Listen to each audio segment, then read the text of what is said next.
এই দুইটা যখন আসবে তখন একটা ফল দেখবা, অবশ্যম্ভাবী একটা ফলাফল দেখবা, সুফল দেখবা। আল্লাহর সাহায্য এসে গেছে, তুমি বিজয় পেয়ে গেছো। এইটা যদি ঘটে পৃথিবীর কোনো ভূখণ্ডে, হোক বাংলাদেশ হোক অন্য কোনো দেশ, মুমিনরা মুসলিমরা যদি আল্লাহর সাহায্য আর বিজয় কোনো ভূখণ্ডে পেয়ে যায়, তার পরবর্তী দৃশ্য আল্লাহ দেখাচ্ছেন। পরবর্তী দৃশ্য কি হবে? وَرَأَيْتَ النَّاسَ يَدْخُلُونَ فِي دِينِ اللَّهِ أَفْوَاجًا। তুমি দেখবা পরবর্তী দৃশ্য, ওয়ারাআইতা, তুমি দেখবা আন-নাসা, সর্বস্তরের মানুষকে, জনগণকে, সারা পৃথিবীর মানব জাতিকে তুমি দেখবা, ইয়াদখুলুনা, তারা প্রবেশ করছে, ফি দীনিল্লাহি, আল্লাহর দ্বীনের মধ্যে, আফওয়াজা, দলে দলে। সিনারি চারটা তো বড় বড় দেখেছেন, জাকসু, রাকসু, ডাকসু, ছাকসু। আমি তো সূরা নাসর দেখতে পাচ্ছি এখানে।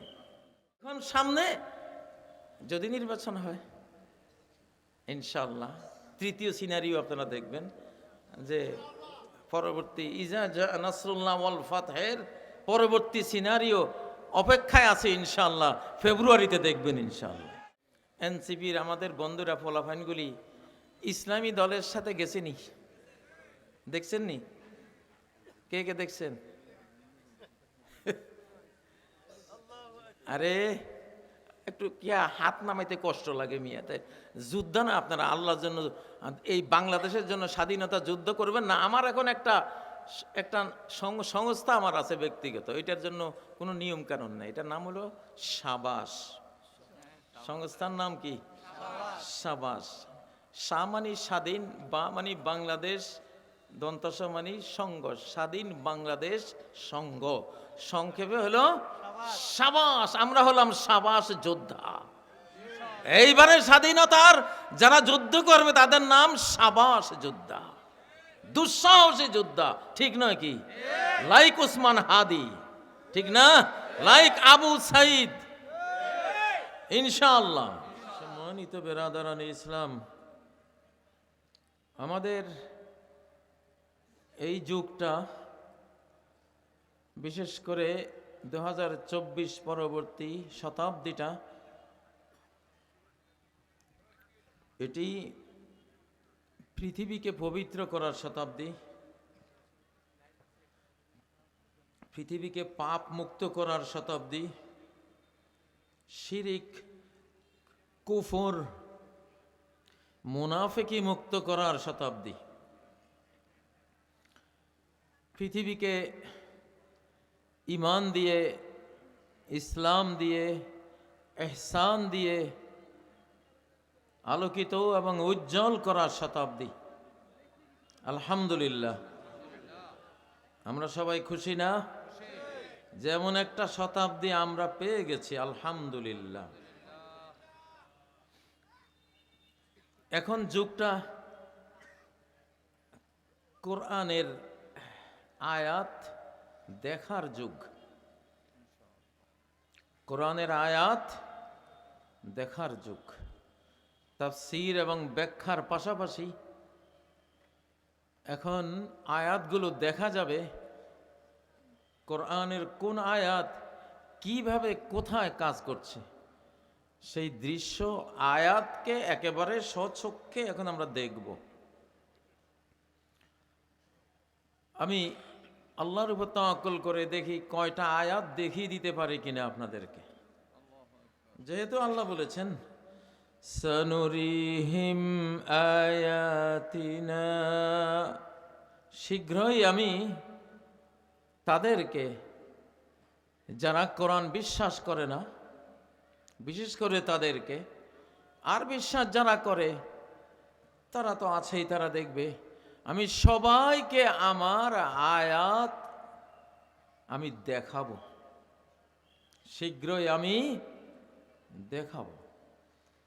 শুধু আমি যে বললাম, আমার বলা এক একটি আয়াত, কোরআনের এক একটি ভার্স কিভাবে বাস্তবায়িত হয়, একটা যুগ আসবে বিশ্ববাসী আমার এই কোরআন যে সত্য তারা দৃশ্য দেখে দেখে সেটা ইয়াকিন করবে ইনশাআল্লাহ। সনুরিহিম আয়াতিনা ফিল আফাকি ওয়া ফি আনফুসিহিম হাত্তা ইয়াতাবায়ানা লাহুম আন্নাহুল হক। তারা দেখে দেখে ক্লিয়ার বুঝবে, ইয়াতাবায়ান ক্লিয়ার হয়ে যাবে তাদের সামনে, আন্নাহুল হক যে এই কোরআন একটা তার বাস্তবতা আছে। সে শুধু থিওরি না, শুধু বক্তব্য না, আল হক বাস্তবে প্রতিষ্ঠিত হওয়া, এস্টাবলিশড হওয়া, বাস্তবে ঘটে যাওয়ার মতো এক একটি কথা, এক একটি ওয়ার্ড, এক একটি অক্ষর আল্লাহর কোরআনে আল্লাহ বলেছেন। আমরা দেখব ইনশাআল্লাহ। একটা আয়াত দেখাই যেটা আমি প্রথমে পড়েছি, সূরা আল হিজরের 9 নম্বর আয়াত। ইন্না নাহনু নাযালনা যিকরা ওয়া ইন্না লাহু লাহাফিজুন।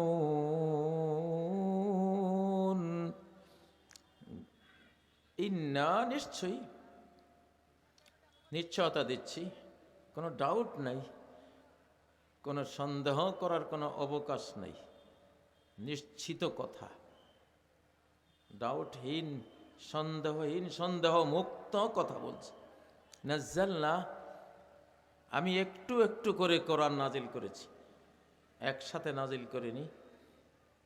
মুহাম্মদ সাল্লাল্লাহু আলাইহি সাল্লামের অন্তরে একটু একটু করে আমি নাজিল করেছি।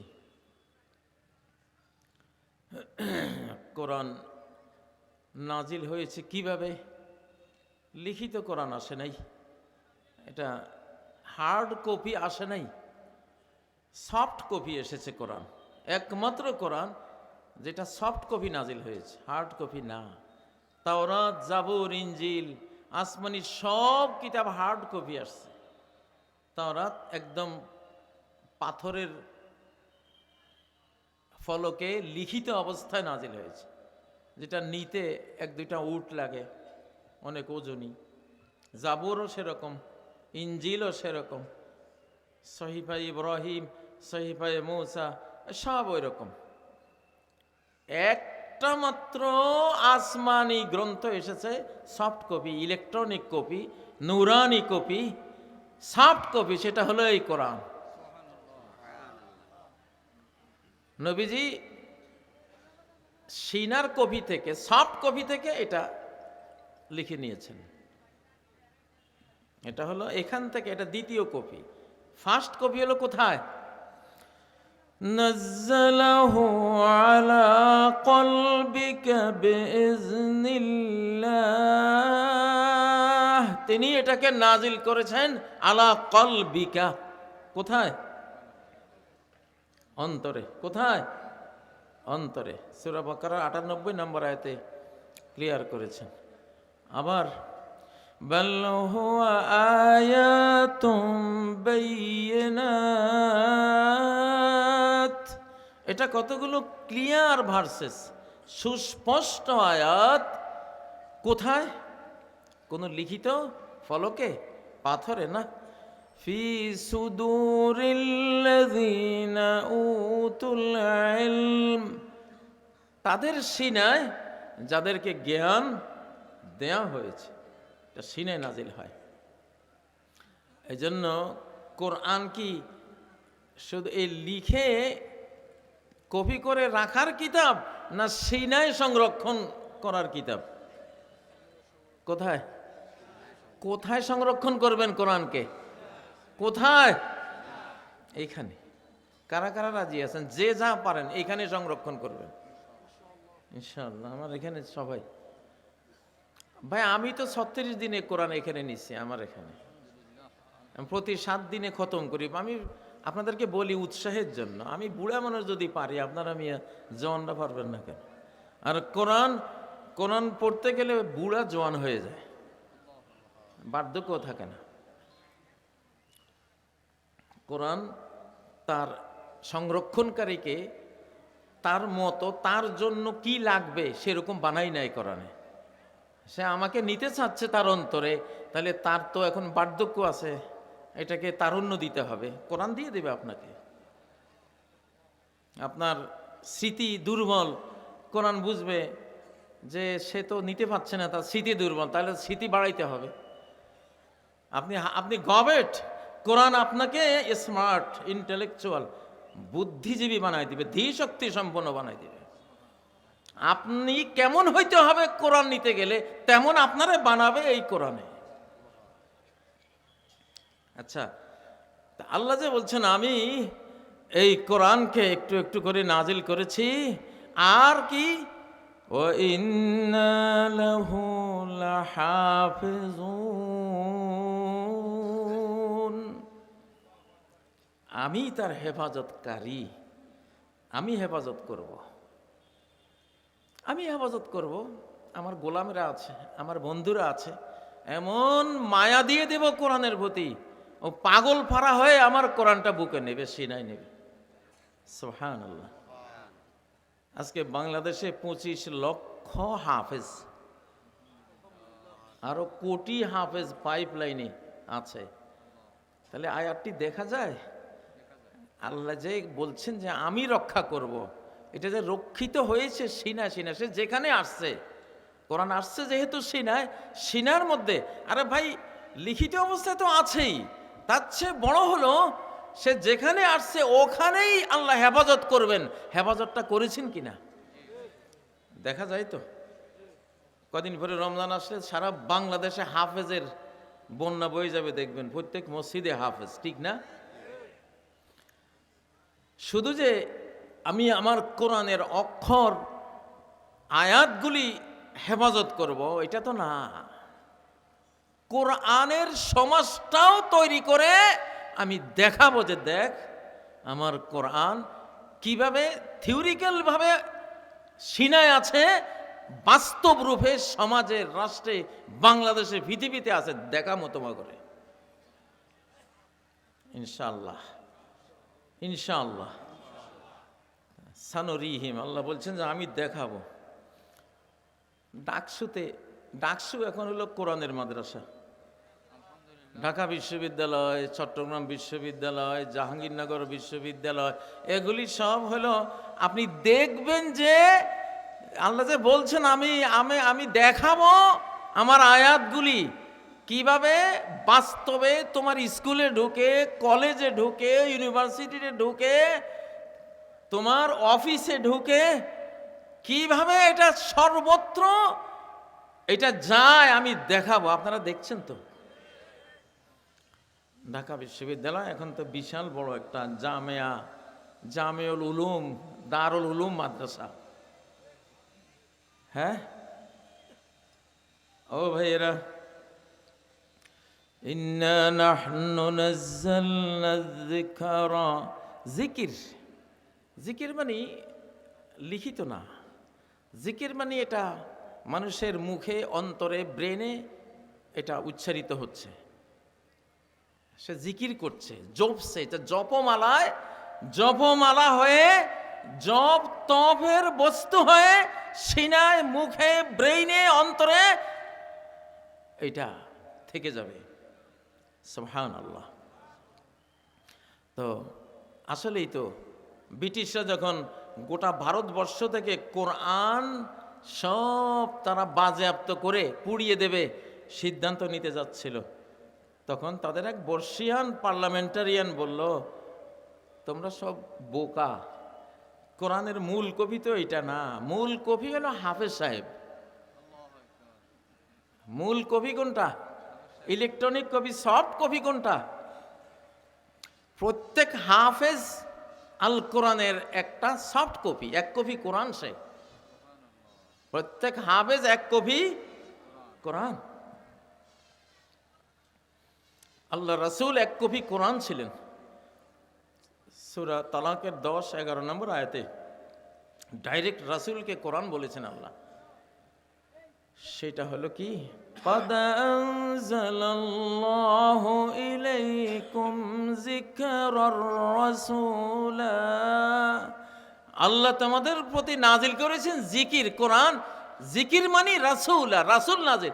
জিকির নাজিল করেছেন, জিকিরটা হলেন রাসূল নিজে, কোরআনটা হলো রাসূল নিজেকে সফট কপি তার সিনার মধ্যে আছে।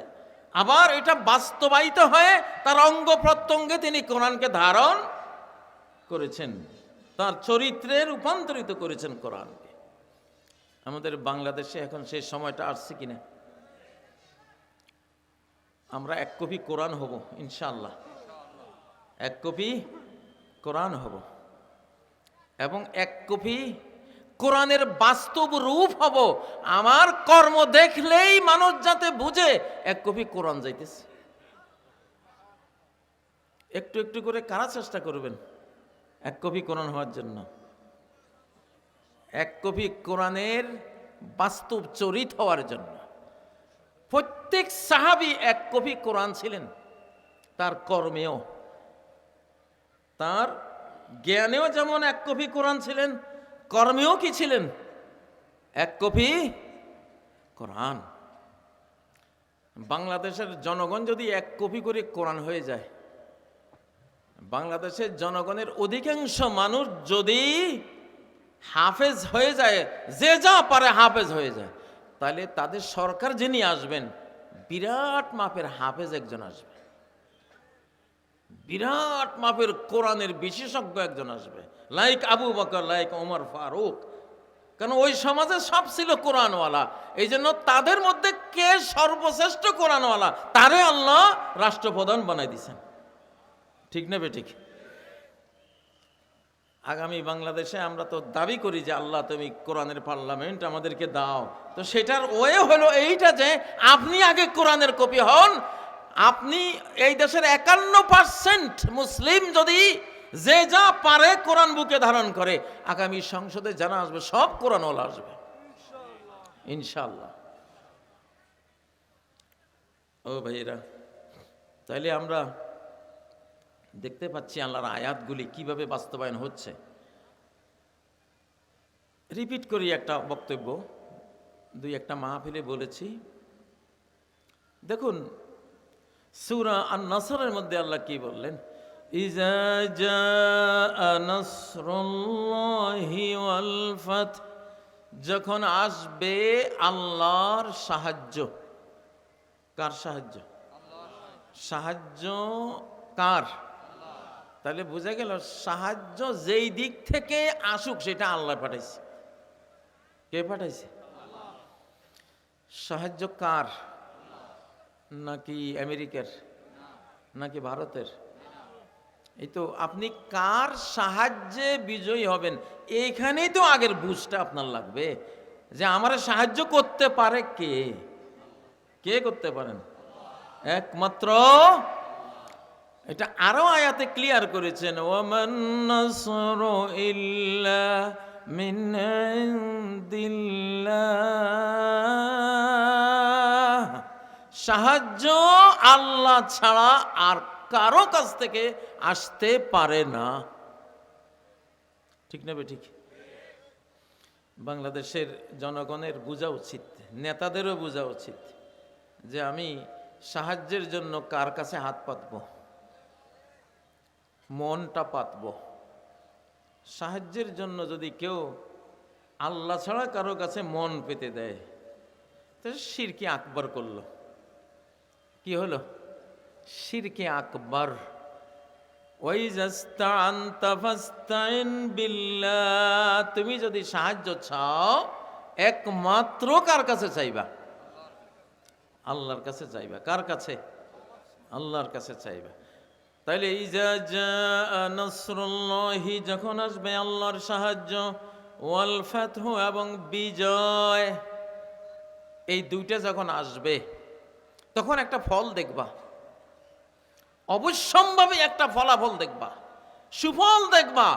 আল্লাহর সাহায্য এসে গেছে, তুমি বিজয় পেয়ে গেছো। এইটা যদি ঘটে পৃথিবীর কোনো ভূখণ্ডে, হোক বাংলাদেশ, হোক অন্য কোনো দেশ, মুমিনরা মুসলিমরা যদি আল্লাহর সাহায্য আর বিজয় কোনো ভূখণ্ডে পেয়ে যায়, তার পরবর্তী দৃশ্য আল্লাহ দেখাচ্ছেন। পরবর্তী দৃশ্য কি হবে? ওয়ারাআইতান নাসা ইয়াদখুলুনা ফি দীনিল্লাহি আফওয়াজা। তুমি দেখবা পরবর্তী দৃশ্য, ওয়ারাআইতা তুমি দেখবা আন-নাসা সর্বস্তরের মানুষকে, জনগণকে, সারা পৃথিবীর মানব জাতিকে তুমি দেখবা, ইয়াদখুলুনা তারা প্রবেশ করছে ফি দীনিল্লাহি আল্লাহর দ্বীনের মধ্যে, আফওয়াজা দলে দলে। 24-এর 5ই আগস্ট আমরা সাহায্য পেয়েছিলাম কিনা? কার কার সন্দেহ আছে? সন্দেহ আছে কারো? নিশ্চিত কার সাহায্য?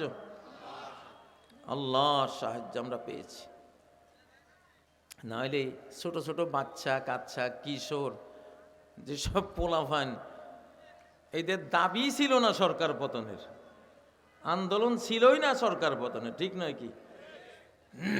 আল্লাহ এমনভাবে আন্দোলনটাকে ড্রাইভ করলেন, ড্রাইভ করে এমন পয়েন্টে নিলেন, ওনার পরিকল্পনায় পতন হয়ে গেছে। হয়ে গেছে কিনা? তাহলে 24-এর 5ই আগস্ট একটা বিজয় যেহেতু পেয়েছি, সাহায্য যেহেতু পেয়েছি, আগামী বাংলাদেশের দৃশ্য কি হবে? সূরা নাসর থেকে নেন। আগামী বাংলাদেশের দৃশ্য কি হবে? আল্লাহর দ্বীনে তারা প্রবেশ করবে দলে দলে। ঢাকা বিশ্ববিদ্যালয় দেখেছেন তো? দেখেছেন না? যেই কিশোর শিশু ছাত্র তরুণরা সেই জয়টা এনেছে, সেই তরুণ সমাজের মধ্যে কিভাবে যারা আল্লাহর কথা বলে, দ্বীনের কথা বলে, ইসলামের কথা বলে, যারা বাংলাদেশের স্বাধীনতার কথা বলে, যারা বাংলাদেশের জাস্টিসের কথা বলে, যারা বাংলাদেশের উন্নয়নের জন্য জীবন কোরবান করে, এরাই তো দ্বীনুল্লাহর বাহ্যিক রূপ, বাস্তব রূপ। এদের মধ্যে ঢুকছে কি না সব পোলাফান ছাত্রছাত্রী? তাহলে ইজা জাআ নাসরুল্লাহি ওয়াল ফাত, আল্লাহর সাহায্য আর বিজয় আসলে কোন দেশে, সেই দেশের পরবর্তী অবস্থা হয় মানুষ, সর্বস্তরের মানুষ দলে দলে আল্লাহর দ্বীনে প্রবেশ করবে। আল্লাহর দ্বীনের ঝান্ডাবাহী যারা, তাদের মধ্যে প্রবেশ করবে ইনশাআল্লাহ, ইনশাআল্লাহ। সিনারি 4টা তো বড় বড় দেখেছেন, জাকসু, রাকসু, ডাকসু, ছাকসু। আমি তো সূরা নাসর দেখতে পাচ্ছি এখানে। কোন সূরা? ও ভাইরা, এই ওয়াজটা করার জন্য একটা দরকার ছিল। জাকসু ডাকসু নির্বাচনে কিভাবে বলা হয় ভোট দিতেছে, সিনারিওটা দেখাইতাম যদি, তাহলে আপনারা আরো ভালো করে মনের মধ্যে গাঁথতো, ঠিক না? যাক, এটা তো দেখছেন আপনারা।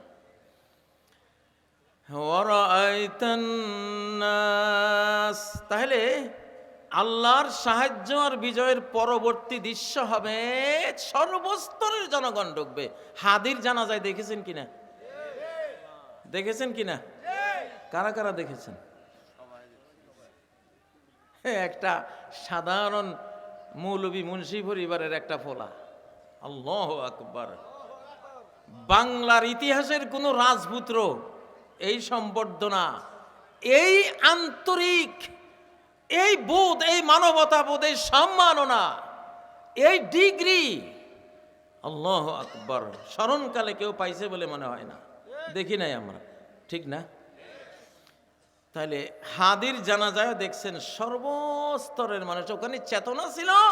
হাদি হাফেজে কোরআন, হাদি একজন ইমানদার, হাদি মুসলিম মানচিত্রের স্বাধীনতার জন্য জীবন দিয়েছে, ঠিক নয় কি?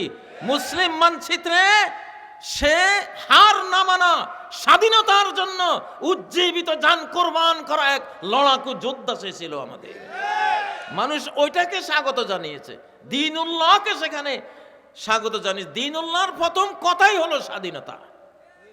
মানুষ মানুষের গোলামি করবে না, এটা তার আত্মসম্মানের পরিপন্থী, ঠিক নয় কি? স্বাধীনতার প্রথম পয়েন্ট, প্রথম রোকন, প্রথম পিলারে হলো মানব মর্যাদা। মানব, ওয়ালাকাদ কাররামনা বনি আদম, সূরা বনী ইসরাঈল 72 নম্বর আয়াত, যে আমি বনি আদমকে, আদম সন্তানদেরকে আমার বিশ্বে, মহাবিশ্বে সবচেয়ে বড় সম্মান আমি দিয়েছি, সম্মাননা আমি দিয়েছি। তাকে তুমি দাস দাসী বানাতে পারো না। বলবীর বলো উন্নত মমশির। আমরা উসমান হাদির মধ্যে এই দৃশ্য আমরা দেখেছি। তাহলে আমরা উসমান হাদির জানাজাতেও ইজা জা নাসরুল্লাহর পরবর্তী আয়াতটা দেখলাম। আচ্ছা, আলহামদুলিল্লাহ, আরো দেখার দৃশ্য সামনে আসবে, এখন যেহেতু এখানে সাহায্য এসে গেছে, বিজয় এসে গেছে, আপনারা তো দেখেছেন শিশু, কিশোর, তরুণীরা কিভাবে, ফেরেশতা তো সবাই দেখে নেই, ফেরেশতারা, আকাশের ফেরেশতারা কিভাবে নামছে বাংলাদেশে, এটা তো দৃশ্যটা তো দেখা হয়েছে, যারা দর্শক আছে তারা দেখেছে। তারা তো ফেরেশতা যেখানে নামে সেখানে অসত্যের জন্য করুণ পরিণতি অপেক্ষায় থাকে। ফেরেশতা নামে গেলে আর উপায় নেই, যতদিন না নামছে ততদিন বাঁচার উপায় আছে। বাতিলের, মিথ্যার, কুফরির, মুনাফিকির বাঁচার উপায় থাকে। ওনারা নেমে গেলে আর কোনো উপায় নাই।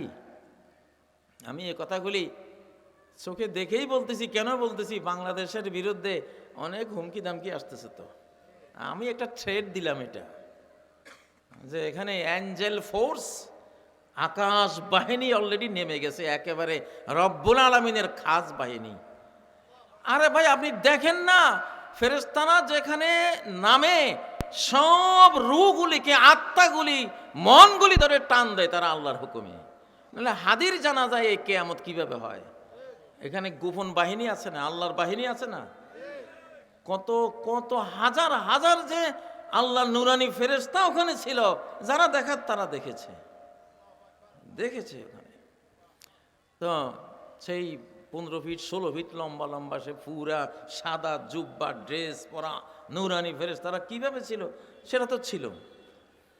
বাংলাদেশ এইটা সরাসরি রব্বুল আলামিনের সাহায্যপ্রাপ্ত, বিজয়প্রাপ্ত একটা দেশ এই যুগে, রানিং সিচুয়েশনে। মনে করবেন না যে আমরা খুব দুর্বল, ভুল করবেন না কেউ। আশপাশের বন্ধুদেরকে বলতেছি, ভুল করে যদি এখানে পা দেন তারপরে বুঝবেন যে কত ধানে কত চাল, ইনশাআল্লাহ।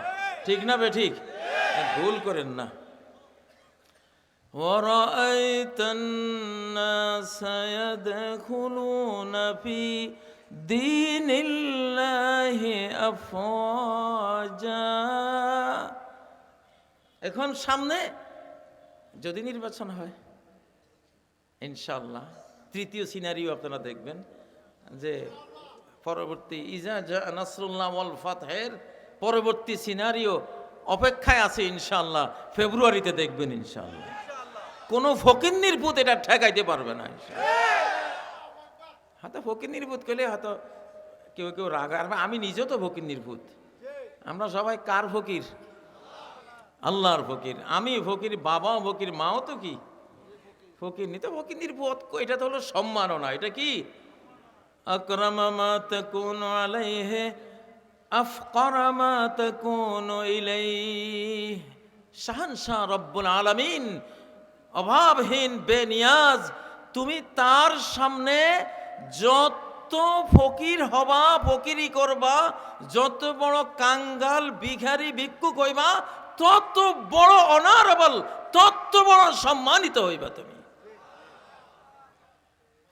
ফকিরিটা সব জায়গায় নিন্দনীয়, খারাপ। ইল্লা ফি মাওদিন ওয়াহিদ, এক জায়গায় এটা সর্বোচ্চ সম্মাননা। সেটা কোন জায়গাটা? রব্বুল আলামিনের জায়গা। ঠিক না কথা?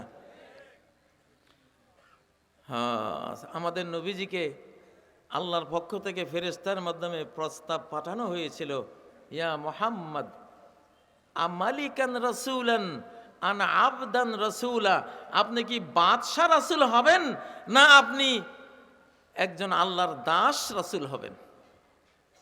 জিবরাইল বসা, জিবরাইল আমিন আলাইহিস সালাম বসা। নবীজি জিবরাইলের দিকে তাকাইলেন যে আল্লাহর খাস ফেরেশতা আসছে, আমি কি বাদশা রাসূল হব? তাহলে সেই সুলাইমানি শান শওকত, সেই রকম একবারে আকাশে উড়া সিংহাসন সব কিছু ব্যবস্থা হয়ে যাবে। আপনি কি বাদশা রাসূল হবেন? কিং মেসেঞ্জার সেরকম হবেন, নাকি আপনি আল্লাহর একজন দাস রাসূল হবেন?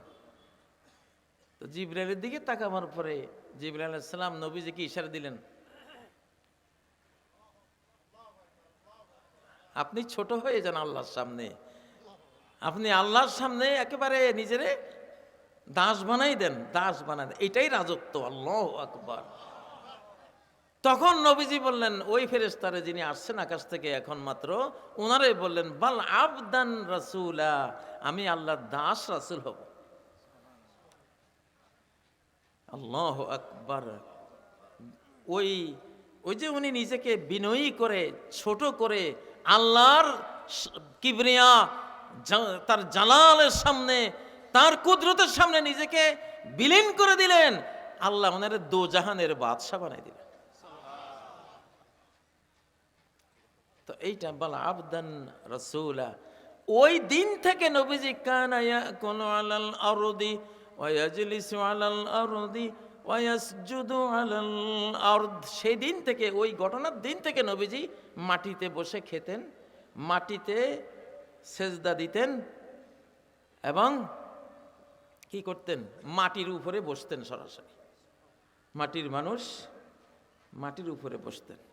ও ভাইয়েরা, তো এখন যেটা ইনশাআল্লাহ বাংলাদেশে এটা ন্যারেটিভ তৈরি করব, ন্যারেটিভ বয়ান তৈরি করব কি দিয়া? কোরআন দিয়া। কি দিয়া? কোরআন দিয়া। আমাদের বাংলাদেশে আমাদের মানচিত্রের বাইরের কোনো আধিপত্য মানার কোনো সুযোগ আর নাই।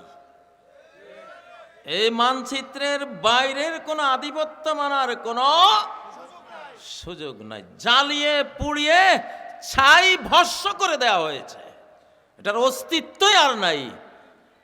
অতএব এই মানচিত্রকে যিনি ভালোবাসবেন, তিনি এই মানচিত্রের আল্লাহর বান্দা বান্দিরা কি চায়, বাস আমরা কি চাই, এটা নিয়েই তিনি চিন্তাটা করতে হবে। রাজি আছেন? কারা কারা রাজি আছেন?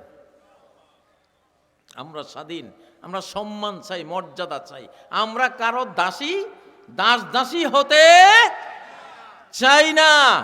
আমাদের সাথে বাইরের কোনো কারো স্বামী স্ত্রীর কোনো সম্পর্ক আমরা দেখতে চাই না, ঠিক নয় কি? وَرَأَيْتَ النَّاسَ يَدْخُلُونَ فِي دِينِ اللَّهِ أَفْوَاجًا।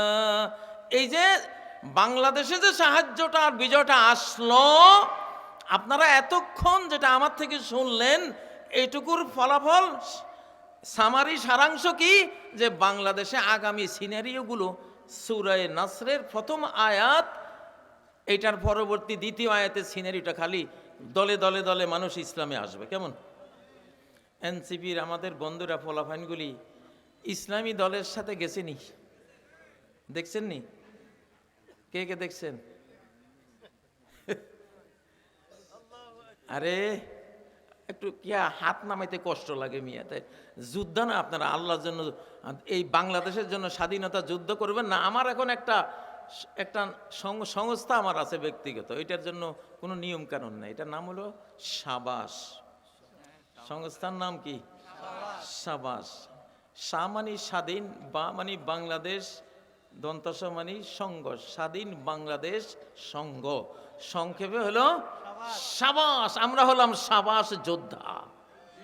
এইবারে স্বাধীনতার যারা যুদ্ধ করবে তাদের নাম সাবাস যোদ্ধা, দুঃসাহসী যোদ্ধা, ঠিক নয় কি? লাইক উসমান হাদি, ঠিক না? লাইক আবু সাইদ। ইনশাআল্লাহ আপনি কইবেন আমি জঙ্গি, আমি মৌলবাদী। না তো, আমি তো ধর্ম নিয়ে রাজনীতি করি না, আমি স্বাধীনতার রাজনীতি করি না। আমি কিসের রাজনীতি করি? আমি স্বাধীনতার যোদ্ধা। ধর্ম যার যার ধর্ম তার সাথে থাকবে। আমি মুসলিম হলে আমি 100% ইসলাম আমি মানবই, ঠিক না? আপনি হিন্দু হলে আপনি 100% হিন্দুত্ব, আপনি হিন্দু ধর্ম মানেন। খ্রিস্টান হলে 100% আপনি খ্রিস্টান ধর্ম মানেন। এটা যার যার কাছে আছে। বাট রাজনীতিটা হলো দুনিয়ার জিনিস। এটা আমার স্বাধীনতা চাই। আমি কি চাই? আমার স্বাধীনতা চাই। সাহাবীরা কোনো এলাকায় গেলে তিনটা কথা যে বলতেন, তিন কথার প্রথম কথাই ছিল স্বাধীনতা। তোমরা কেন আসছো এই দেশে? যুদ্ধ করতে কেন আসলে? বলে জিনা লিনুখরিজাল ইবাদ ইলা মিন ইবাদাতিল ইবাদ ইলা ইবাদাতি রাব্বিল ইবাদ। আমাদের ফার্স্ট মিশন, সর্বোচ্চ সর্বশ্রেষ্ঠ মিশন হলো আমরা তোমাদের এলাকায় এসেছি, মানুষের গোলামি করতেছে এই রাষ্ট্রে। তোমরা একে অপরকে দাসী বানাই রাখছো, আমরা এদেরকে উদ্ধার করতে আইছি। এরা শুধু এক আল্লাহর গোলাম, আর কারো গোলামি তারা করতে পারে না, হবে না। এটা মানব মর্যাদার পরিপন্থী। তাহলে প্রথম কথাটাই কিসের? স্বাধীনতার। কিসের? স্বাধীনতার। বাংলাদেশে এই পয়েন্টে আমি আরো কিছু কথা বিভিন্ন মাহফিলে বলবো, এখানে বেশি বলবো না, কারণ সময় অল্প নিছি। তো অরাইতান নাস, আপনারা কেউ মনে করবেন না যে 2024-এর 5ই আগস্ট শুধু বাংলাদেশের একটা সরকার পরিবর্তন হয়েছে, গোটা বিশ্ব পরিবর্তন হয়েছে। গোটা বিশ্ব পরিবর্তন হয়েছে, আপনারা দেখতে থাকবেন ইনশাআল্লাহ।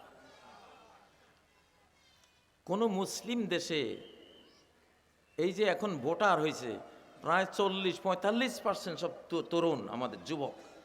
কোনো মুসলিম দেশে এত তরুণ নাই। আর যেই কোনো পুরনো বিল্ডিং ভাঙতে হলে বুড়া লাগে না, তরুণ লাগে? তরুণ যুবকদের লাগে। তা আল্লাহ তাআলা এই দেশে সেই যুবক শক্তি রেখেছেন, আলহামদুলিল্লাহ। এই জন্য আল্লাহর মনোনয়ন পড়ছে বাংলাদেশের উপরে যে আমি আমার বান্দাদেরকে মুক্তি দেব, স্বাধীনতা দেব। তারা যাকে মনে চায় স্বাধীনভাবে ইবাদত করবে, ঠিক নয় কি? কোনো প্রেশার কেউ দিতে পারবে না। তো ইসলাম মানে তো স্বাধীনতা, স্বাধীনতা মানে ইসলাম। এখন 2024-এর 5ই আগস্ট গোটা বিশ্ব পরিবর্তনের বিসমিল্লাহ হয়েছে, স্টার্ট হয়েছে, সূচনা হয়েছে ইনশাআল্লাহ। নারায়ে তাকবীর, নারায়ে তাকবীর। সেটা কি দেখতে চান? অরাইতান নাস ইয়াদখুলুন। আপনি সিরিয়ায় কি ছিল? বাংলাদেশ 24-এর 5ই আগস্টের পরে সিরিয়া মুক্ত হয়েছে। সিরিয়ার জনগোষ্ঠী দলে দলে জোলানির নেতৃত্বে তারা একটা মুসলিম ইসলামিক ভাবধারায় উজ্জীবিত দলের সাথে অ্যাড হয়ে গেছে। হয়েছে কিনা? এইটা এই বাংলাদেশে বিজয়ের পরে আসছে, আগে আসে নাই। আগে আসে নাই, বিজয়ের পরে আসছে। তো সিরিয়া, ফিলিস্তিন, গাজা হলো সারা ওয়ার্ল্ড শাসনের রাজধানী। আগামী ইমাম মাহদির রাজধানী হবে এই গাজায়, এই ফিলিস্তিনে। হযরত ঈসা আলাইহিস সালামের রাজধানী হবে এই গাজা, ফিলিস্তিনে। এবং দাজ্জালও রাজধানী বানাবার চেষ্টা করবে ওই গাজা, ফিলিস্তিনে। এই জন্য ফিলিস্তিনে, গাজায়, সিরিয়া, সারা পৃথিবীর দাজ্জাল বাহিনী আর আল্লাহর ফেরেশতা মুমিন বাহিনী সব ওইখানে। এখন বাংলাদেশের বিজয়ের পরে এটা বাংলাদেশে যেমন ঘটেছে, ঠিক কিছুদিন পরে বিশ্ব শাসনের যে মূল রাজধানী সিরিয়া, ফিলিস্তিন, জর্ডান মানে শাম, আর কি শাম দেশ, সেখানে ঘটেছে কিনা? সেখানে ঘটেছে ইনশাআল্লাহ। এবং এর পাশে পাশে ঘটে গেছে ইরানে। অরাইতান নাস ইয়াদখুলুন। আপনি এই যে বুড়া খোমেনির কি ক্ষমতা, আমেরিকাও হয়রান, রাশিয়া হয়রান। ওরে সর্বনাশ, কি পাওয়ার, কি মারা মারলো ইসরায়েলের উপরে, ঠিক না বে ঠিক? হ্যাঁ, আল আনা হামিয়াল ওয়াতিস। এইটা দেখে অরাইতান নাস কিভাবে হয়েছে? সারা পৃথিবী গাজার পক্ষে, সারা পৃথিবী ইরানের পক্ষে, সারা পৃথিবীর তরুণ, আমেরিকার তরুণ, ইউরোপের তরুণ গাজা শিশুদের পক্ষ নিছে কিনা? অরাইতান নাস ইয়াদখুলুন। আপনারা অনেকে, আমি বুঝতে পারতেছি, আপনারা অনেকে ভাবতেছেন যে হুজুর এই ছোট আমরা বাংলাদেশ গরিব দেশ, এইটার কি এত বড় সম্মান যে এইটার পরিবর্তনের সূত্র ধরে বিশ্ব পরিবর্তন হবে? হ্যাঁ হ্যাঁ, এইটাই তো। আমি জানি আপনারা অনেকে ভাবতেছেন, সেই ভাবনাটার একটা জবাব দিই সূরা কাসাসের 5 নম্বর আয়াত। ওয়ানুরিদু আন নামুন্না আলাল্লাযীনা ইসতুদঈফু ফিল আরদ। আমার একটা পরিকল্পনা কাজ করে বিশ্বব্যাপী। আমার যে ইমানদার বান্দাদেরকে দাবিয়ে রাখা হবে, হীনবল করে রাখা হবে, চাপিয়ে রাখা হবে, স্বাধীনতা হরণ করা হবে, তাদের সম্পদ হরণ করে তাদেরকে বুখানাঙ্গা বানিয়ে দেওয়া হবে, এরকম যেখানে হবে আমার একটা কাউন্টার পরিকল্পনা সেখানে কার্যকর হয়ে যাবে। আমি ওই হীনবলকে সবলদের উপরে আমি সবল করে তুলব। আল্লাহু আকবার। 350 বছর আমরা এই জাঁতাকলে পিষ্ট, সেই ইংরেজের 200 বছর, ঠিক না? পাকিস্তানের 24 বছর, 71 টু 2024 কত বছর? 54 বছর আমরা জাঁতাকলে। আল্লাহ আমাগরে তুলছে। হ্যাঁ, আমাগরে তুলছে। এই তোলার পরে সিরিয়া উঠছে, এবং এই উঠার পরে এমন একটা পয়েন্টে অরাইতান নাস হয়েছে, সূরা নাসের 2 নম্বর আয়াত বাস্তবায়ন, যেটা নিউ ইয়র্ক শহরে জাহরান মামদানি মুসলিম মেয়র বিগত 5টা মেয়র মিলে যা পাইছে, একাশে এসে বেশি ভোট পাইছে। ও মিয়া, আর কি বিজয় চান? অরাইতান নাস ইয়াদখুলুনা, দেখা যায়নি? সানুরিহিম আয়াতিনা, আমার আয়াত ওই যে ব্যাখ্যা তাফসীর করতে করতে করতে আমি ওখানেই থেমে থাকবো না, একবারে দেখাই দেব তোমাকে।